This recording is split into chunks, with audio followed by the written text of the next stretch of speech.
Alléluia. Amen. Est-ce qu'on peut acclamer très fort pour le Seigneur de Seigneur? Gloire à Jésus. Que le Seigneur vous bénisse abondamment. Que le Seigneur puisse bénir toute personne qui s'est déplacée pour venir écouter la parole de Dieu. Que le Dieu Tout-Puissant bénisse le chantre adorateur qui viennent de nous aider à bien louer et adorer le Seigneur. Mais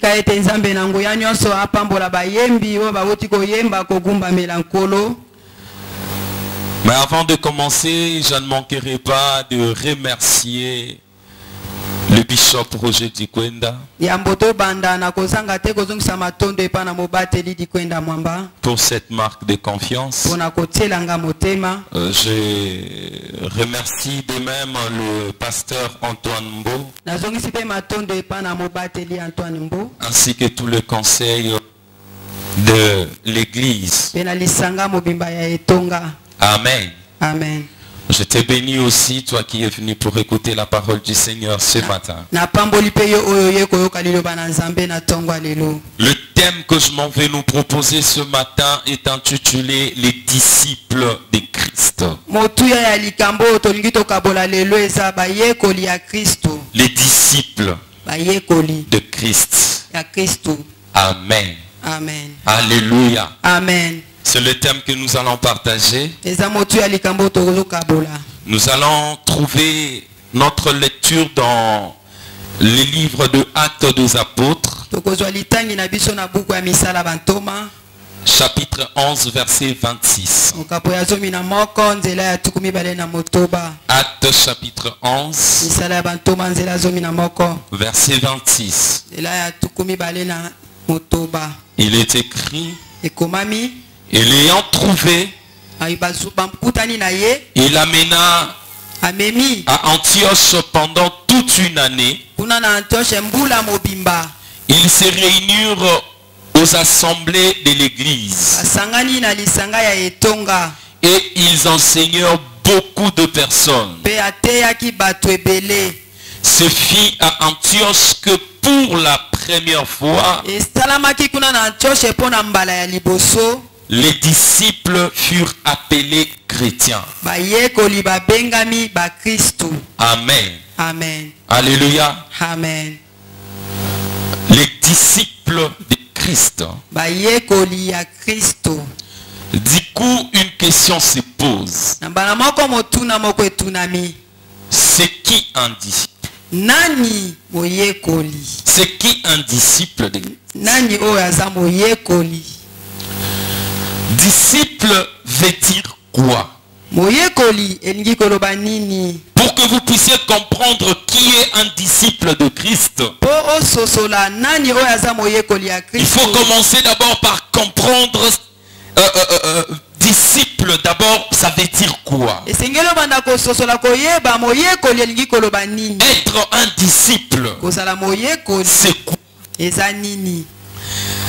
Le dictionnaire nous dit que est disciple toute personne qui reçoit les enseignements d'un maître.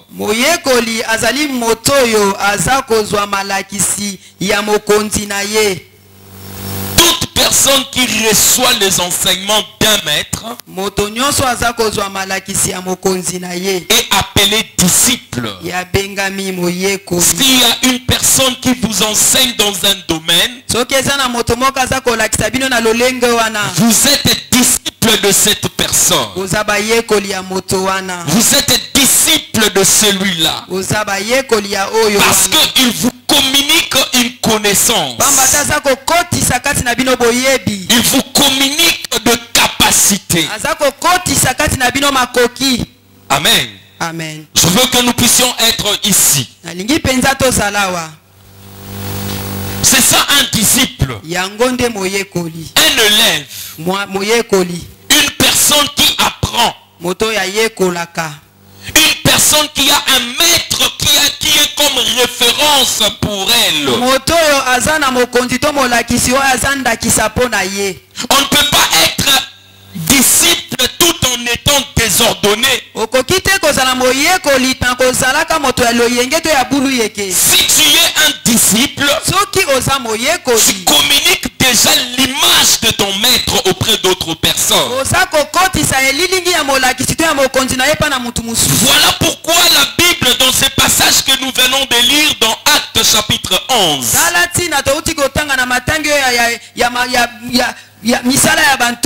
la Bible dit ceci: ils ont enseigné beaucoup de personnes. Ils ont enseigné beaucoup de personnes. Et c'est en Antioche que les disciples furent appelés chrétiens. Amen. Amen. Or, chrétien veut dire celui qui est comme Christ. Celui qui est comme Christ. Celui qui respecte les enseignements du Christ. C'est ce que ça veut dire. Cela veut dire que lorsque les apôtres étaient dans Antioche, leur façon de vivre, leur manière d'être ressemblait directement à la manière de Christ. Et lorsque les gens le voyaient, ils voyaient directement Christ en eux. Amen. Amen. Alléluia. Amen. Ici, je ne suis pas en train de parler sur les apôtres. Non, je suis en train de parler de disciples. Tout celui qui a cru en Jésus, tout celui qui a reçu le Christ comme Seigneur et Sauveur, il devient directement disciple de Christ. À partir du moment où tu as pris l'engagement de marcher avec Jésus, tu deviens directement disciple de Jésus-Christ. Est-ce que je me fais comprendre? Tu deviens directement disciple de Jésus-Christ. Ce n'est pas seulement le pasteur qui est disciple de Christ. Non. Ce n'est pas seulement le prophète qui est disciple de Christ. Non. Voilà pourquoi lorsqu'ils étaient dans la chambre haute, il y avait les 11 apôtres et il y avait les disciples. Et tous étaient disciples de Christ. Et tous étaient censés obéir à la parole du Christ. Et aujourd'hui, moi et vous, à partir du jour, non, à partir du jour où nous nous sommes décidés de prendre Christ comme étant notre repère, nous sommes devenus élèves du Christ. Nous sommes devenus disciples de Christ. Voilà pourquoi on nous appelle chrétiens. Si on t'appelle chrétien, ce n'est pas un titre qu'on te colle. Ce n'est pas un titre religieux. Oh, tu sais, moi je suis chrétien. Aujourd'hui tout le monde passe à la télé, je suis chrétien. Chrétien, ce n'est pas un titre. Ça veut dire vivre comme Christ. Être disciple de Christ. Ressembler à Jésus-Christ. Tu peux te dire être chrétien, mais ton comportement te trahit. Ton comportement te trahit. Je Je suis chrétien. Mais ton comportement, il peut te trahir. Amen. Amen. Alléluia. Amen. Je pense que nous tous, nous avons compris ce qu'est un disciple de Christ. Maintenant, je vais donner quelques caractéristiques qui doivent accompagner un disciple de Christ. Pour que tu puisses te dire que tu es disciple de Christ, il faut que ces choses ici se retrouvent en toi. Quelques caractéristiques qui accompagnent un disciple de Christ. Première caractéristique, un disciple de Christ respecte la volonté de son maître. Un disciple, il respecte la volonté de son maître. Il marche avec le maître. Si le maître dit ma volonté c'est qu'aujourd'hui nous puissions monter, lui aussi il monte. Au fait, un disciple c'est comme un bateau. Et il y a un capitaine qui est au gouvernail. Et ce capitaine c'est lui le Christ. S'il dit on va à gauche, le bateau n'hésite pas. Il va aller à gauche. S'il dit on descend au sud, il va descendre au sud. Parce que c'est la volonté du maître.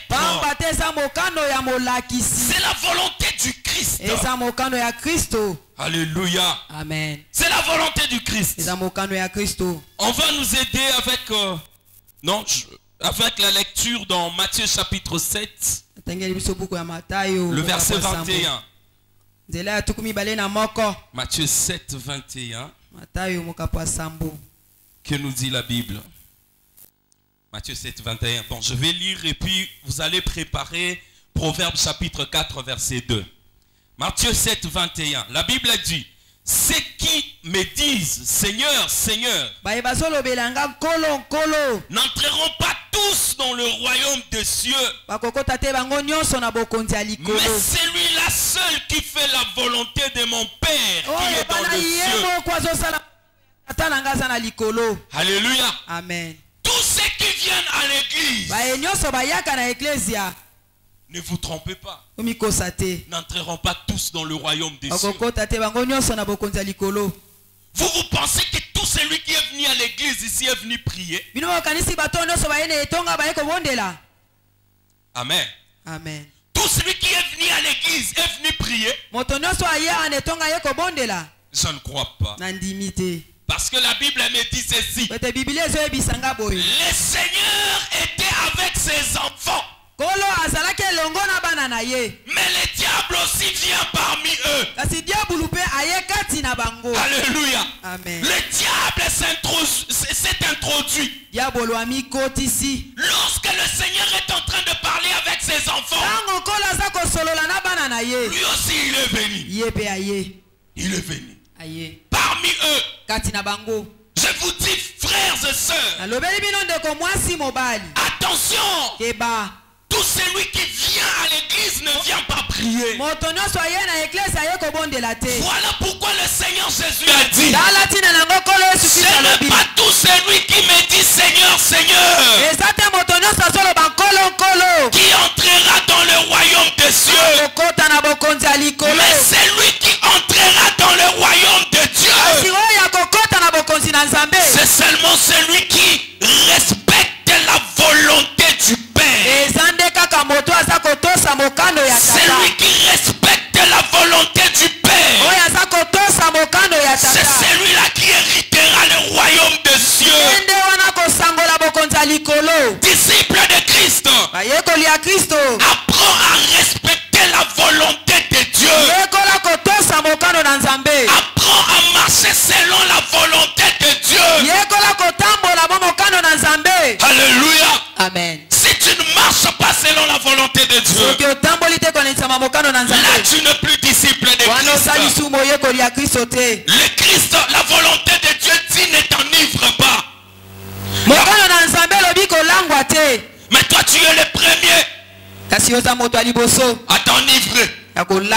Il achète des boissons alcooliques. Il met ça dans un carafe. Comme ça personne ne pourra soupçonner. Nous tous nous allons savoir qu'il est en train de prendre de l'eau froide. Alléluia. Amen. Tu trompes qui? Qui trompez-vous? On ne se moque pas de Dieu. C'est que vous s'aimez aujourd'hui.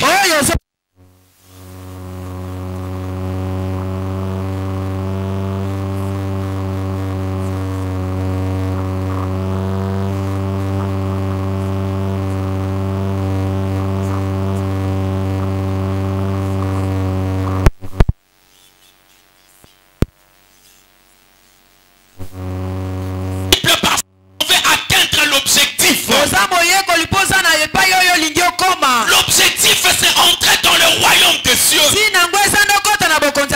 Et entrer dans le royaume des cieux exige de nous le respect de la volonté du Père. Quel disciple?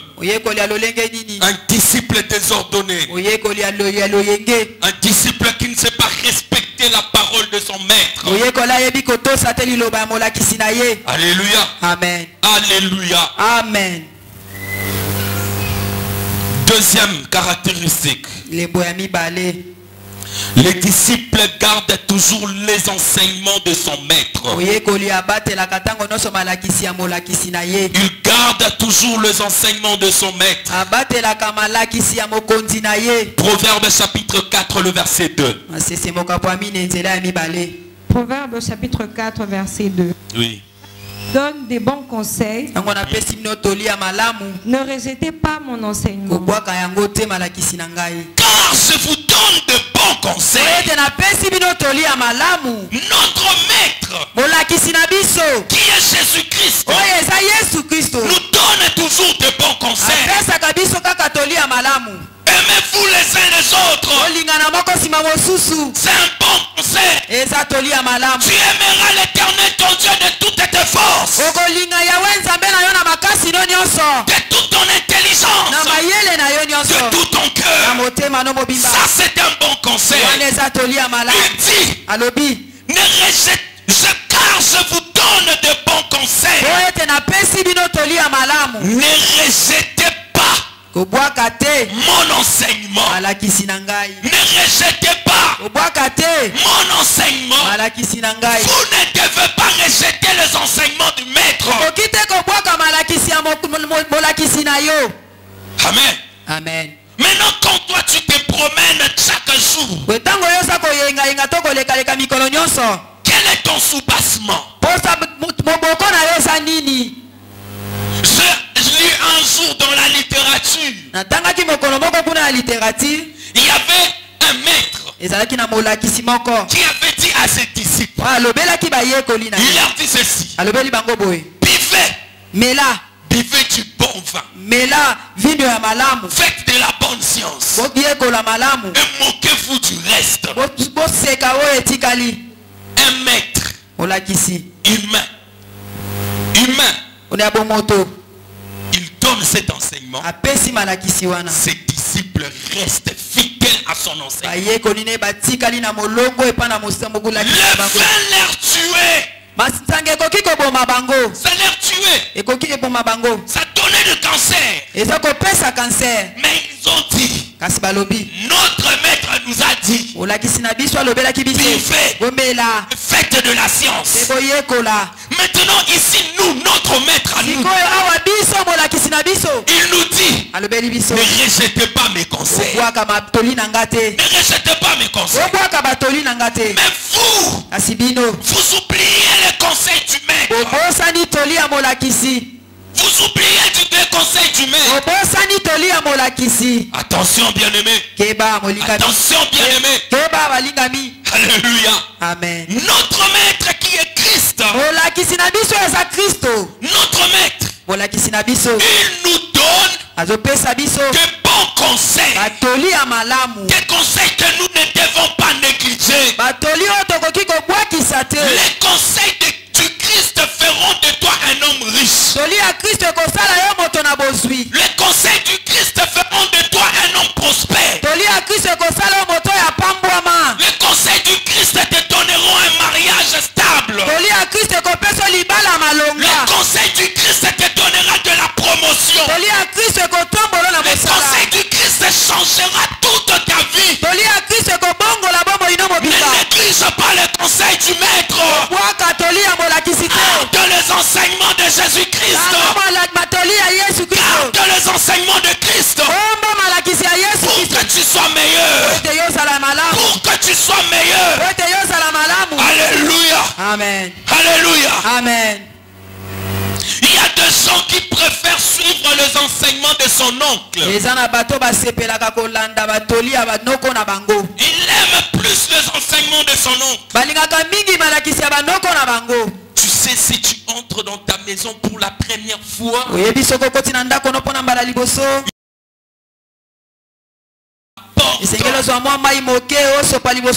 pour que les sorciers ne viennent pas s'aventurer dans ta maison, là ils respectent à la lettre. Mais si le Christ lui dit, écoute ma parole et mets cela en pratique, là ça donne un peu de lourdeur.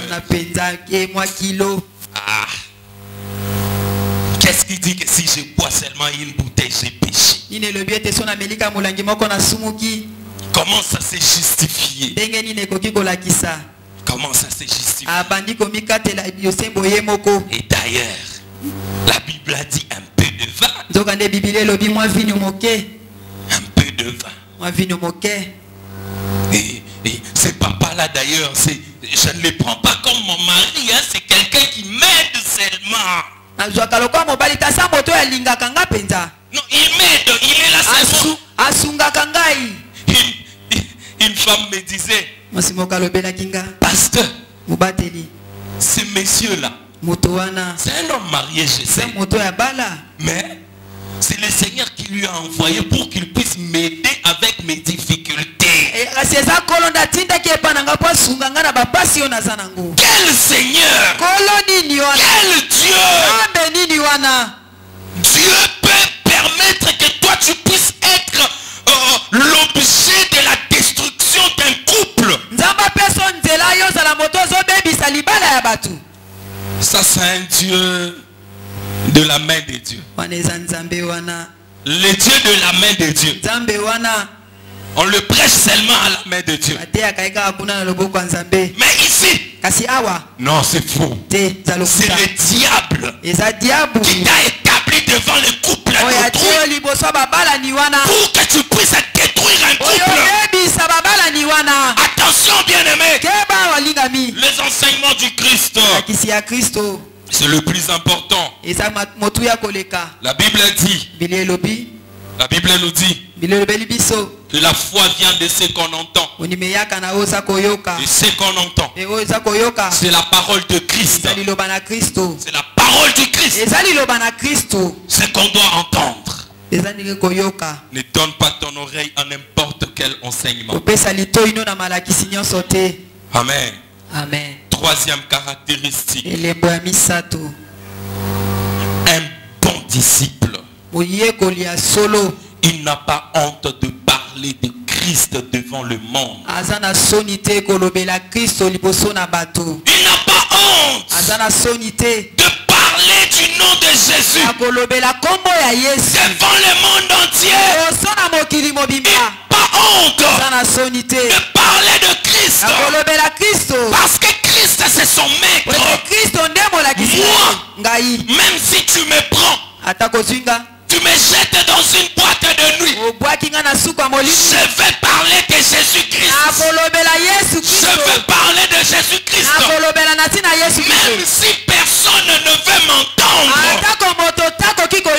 je vais quand même parler. Tu me prends, tu me jettes en Australie, je vais parler de Jésus-Christ. Car je sais que c'est lui qui m'a sauvé sur la croix. Il a porté mes péchés sur la croix. Il a porté mes péchés sur la croix. Alléluia. Amen. Le fardeau qui pesait sur moi, il a pris ça à ma place. C'est par ces maîtresses que je suis guéri de mes infirmités.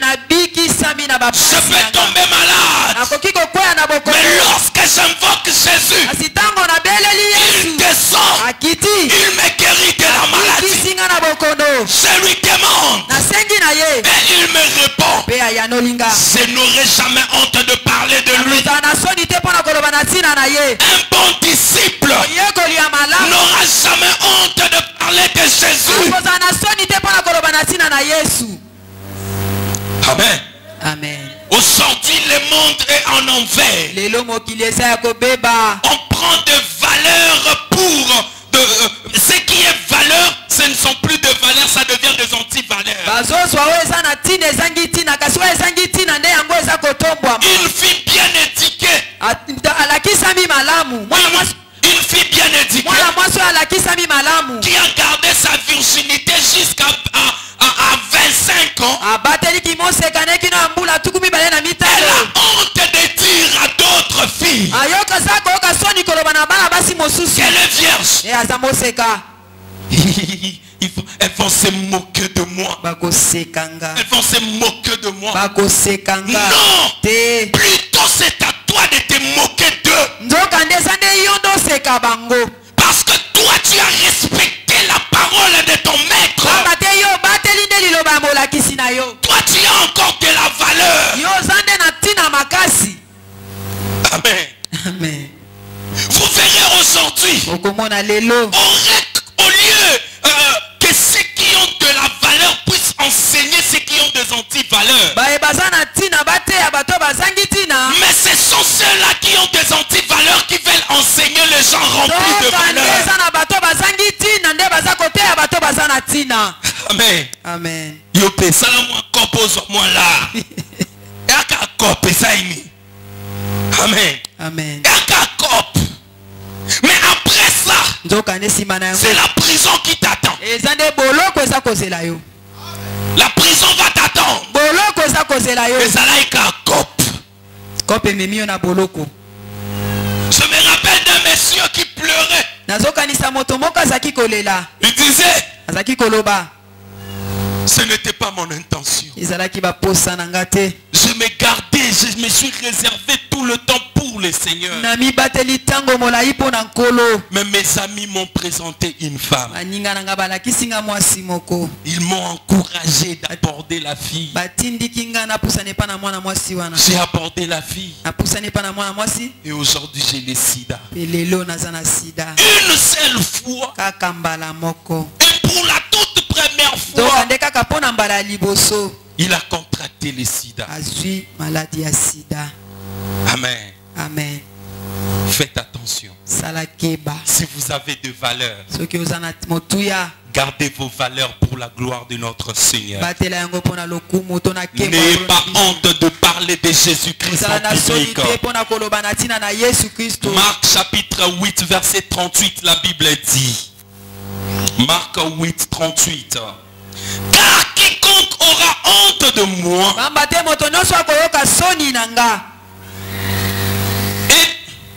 et de mes paroles au milieu de cette génération adultère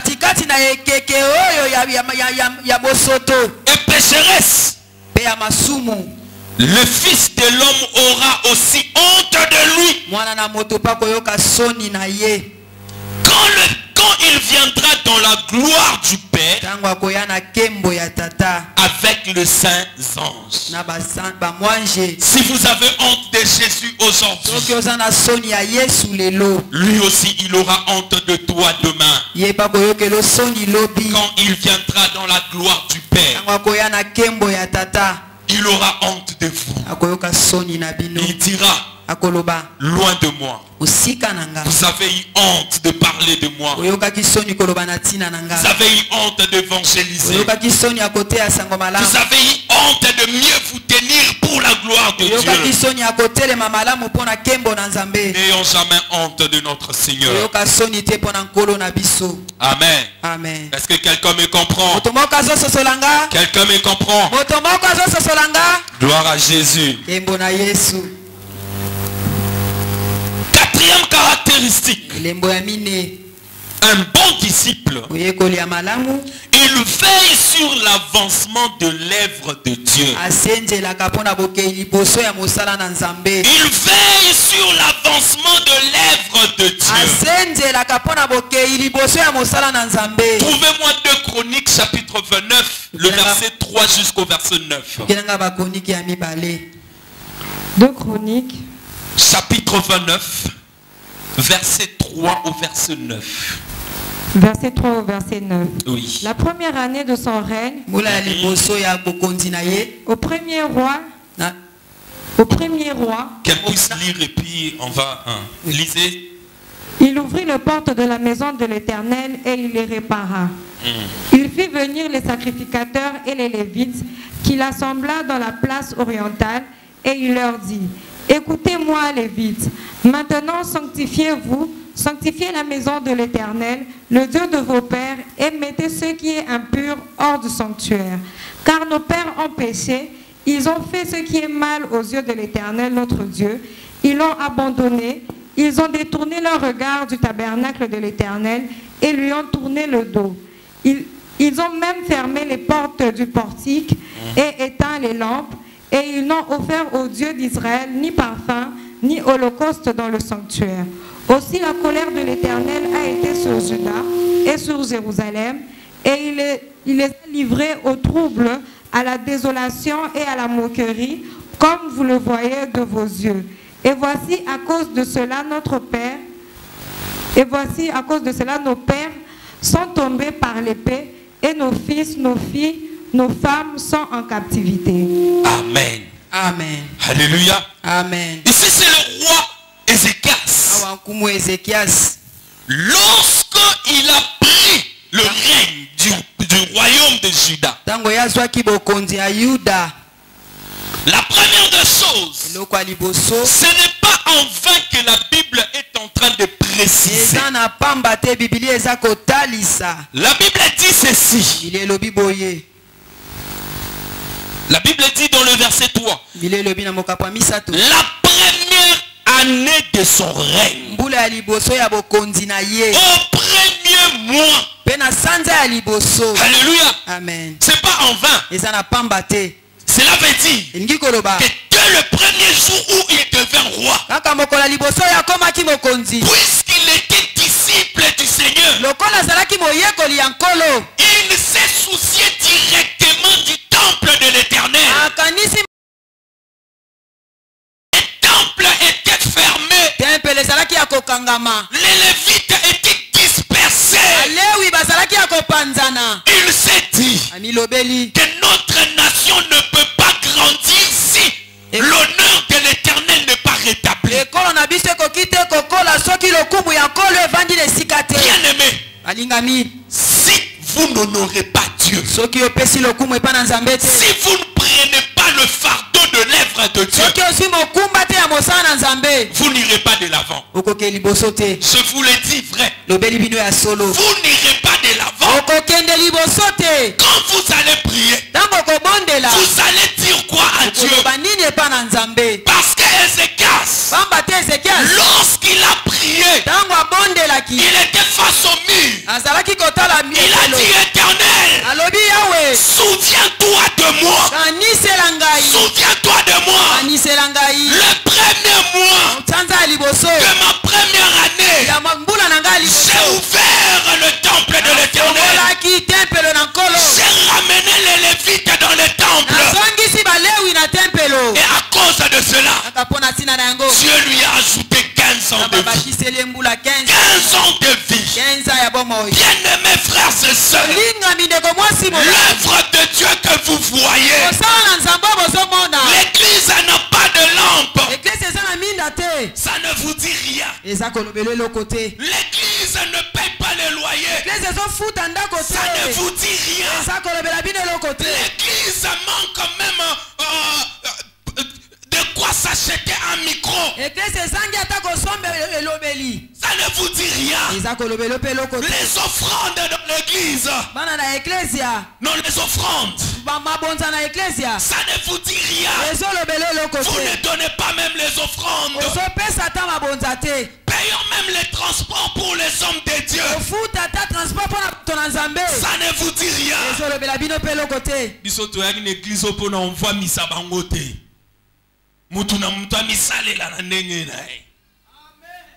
Alléluia. Amen. Ézéchias se dit à ses contemporains: mes frères, l'Éternel s'est enflammé de colère à cause de nos pères qui ont été son temple, qui ont abandonné les Lévites. Alléluia. Amen. Dernièrement, je vous avais dit, si vous cherchez le ventre de Dieu, le ventre de Dieu n'est pas loin. Le ventre de l'homme de Dieu, c'est le ventre de Dieu. Amen. Amen. Je vous dis, frère, si vous cherchez la bouche de Dieu, la bouche de l'homme de Dieu, c'est la bouche de Dieu. Ayez l'habitude, si vous avez même quelque chose, vous vous dites: ah, cette chemise ici elle est jolie, je vais amener ça au pasteur Mbo, il va porter ça et l'Éternel va vous bénir. Je vous dis, frère, le Seigneur vous bénira. Souciez-vous de l'œuvre de Dieu. Souciez-vous de l'œuvre de Dieu. Amen.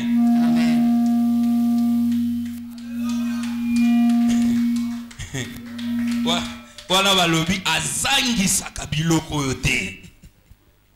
Na mateya nae azangi sangote. Jusqu'au jour où nous allons comprendre comment servir Dieu avec nos biens.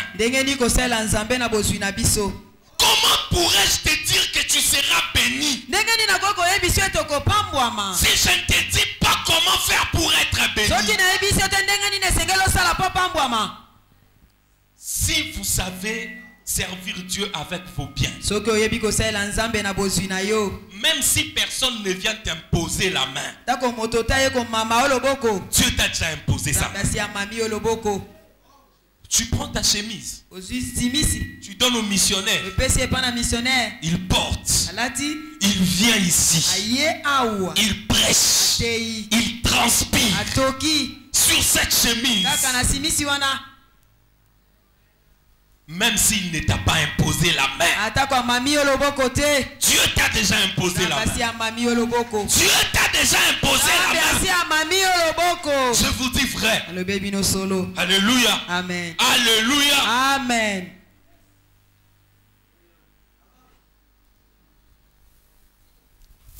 Il s'est soucié de l'œuvre de Dieu. Il regardait les Lévites en train de souffrir. Il regardait le feu du temple être éteint. Les lampes sont éteintes. Il avait mal au cœur. Je ne sais pas si Ézéchias a prié Nzambe Boma Papa Nanga Lokinga na Koma Wana Bongsa Biloko. Amen. Amen.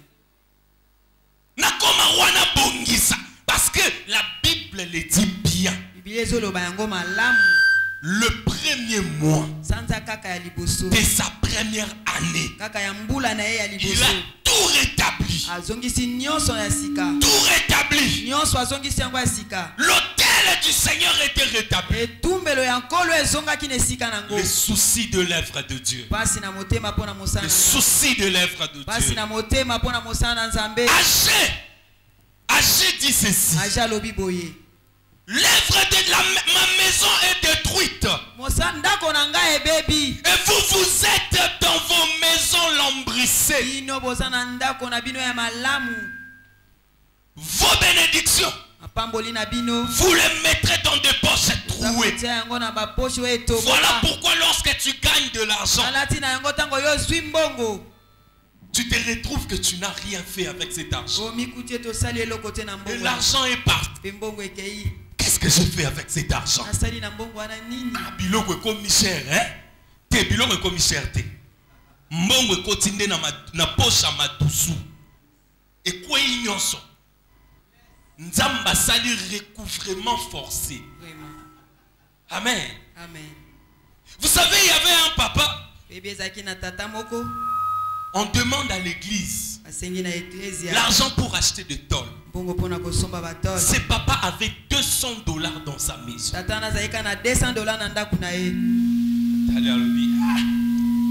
Oh, Minerva la j'ignore. En somba moi sac à semoule. Et puis na somba mafuta o etikali na ke stafé na baninga. Na pese lote. OK? Papa payait l'autre. Mais il avait laissé l'argent à la maison. Quand il rentre à la maison, le soir, il dit, ok, c'est le moment de faire des calculs. Il sort l'argent.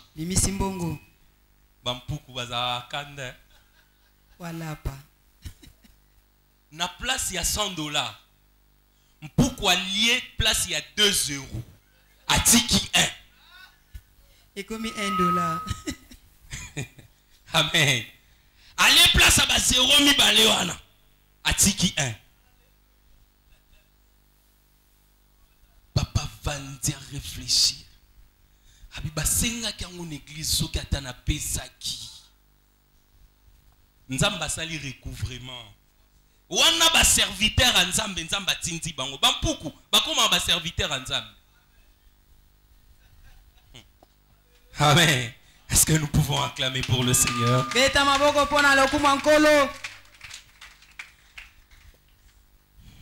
Le gain d'être disciple du Christ. Non, le gain, le bénéfice. L'intérêt que nous avons à être disciples de Christ. Premièrement, le gain, le bénéfice est de deux ordres. Non, le gain, il est de deux ordres. Donc, il y a deux types de gains. On a le siècle présent et le siècle à venir. Le Christ nous dit dans Marc chapitre 10 verset 30, dans le siècle présent, vous aurez au centuple, c'est-à-dire de richesses, de maisons, de enfants, de mères, de sœurs, ainsi de suite. Ça, c'est le bénéfice d'être enfant de Dieu. Dans le siècle à venir, vous aurez la vie éternelle. La vie éternelle. La vie éternelle. Amen. Amen. Même la vie éternelle là, ça ne vous dit rien. Amen. Non, ils sont déjà blessés.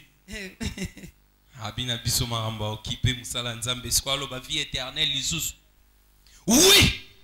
Dans le siècle futur, c'est-à-dire lorsque le Christ reviendra dans sa gloire, ou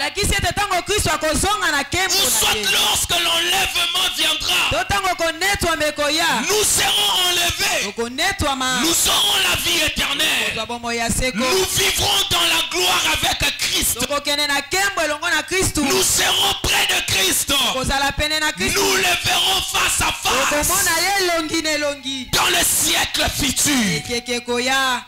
Mais dans le siècle présent, nous aurons des richesses.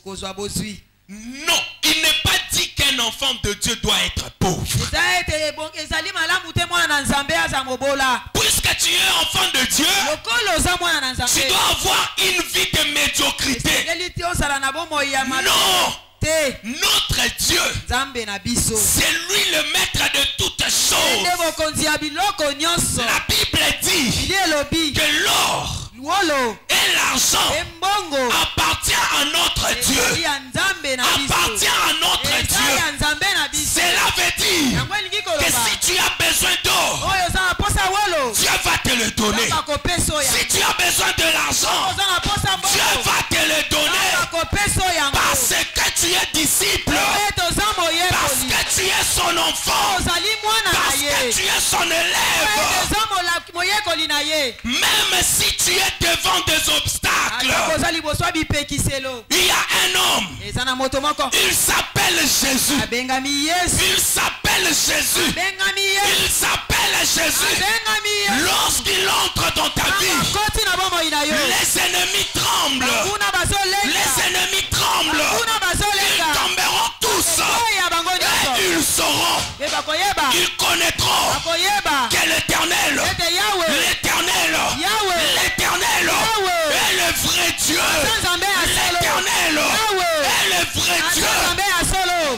Ils te feront la guerre. Ils ne te vaincront point. J'aime comme mes frères du Congo central l'appellent.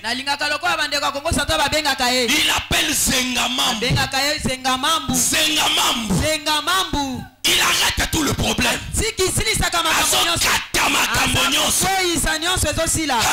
Amen. Alléluia. Amen. Mes frères de l'autre côté l'appellent Mpandangila. Mpandangila veut dire le cantonnier, le véritable. C'est lui qui ouvre le chemin même là où il n'y avait pas de chemin. Yes. Même s'ils veulent s'aventurer pour dire qu'ils ont fermé les issues devant toi. La Bible dit je suis celui qui ouvre et personne ne pourra fermer. Personne ne pourra fermer. Je suis celui qui ouvre. Personne ne pourra fermer. Le Seigneur Jésus. Le Seigneur Jésus. Bien-aimé, je suis en train de vous parler de celui qui a ouvert la terre, les portes du séjour des morts. Ils n'ont pas pu les retenir. Il est sorti. Il est vivant jusqu'aujourd'hui. Il a marché sur la mort.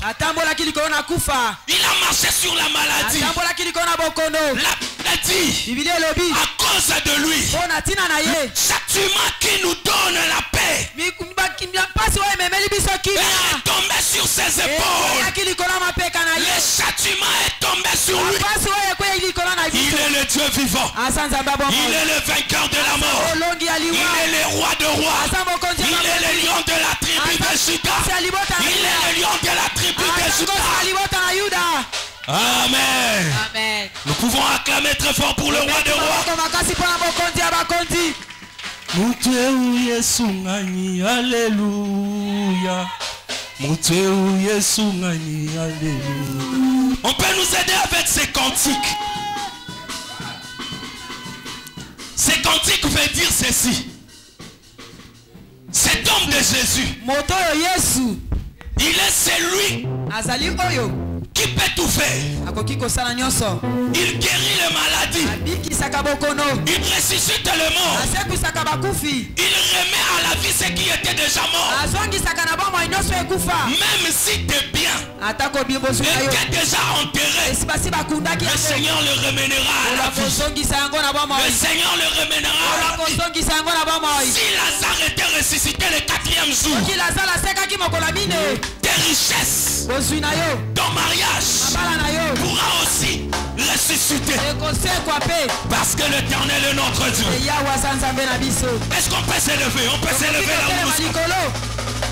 Même si vous êtes malade, levez-vous. Car notre Maître Jésus-Christ est déjà là.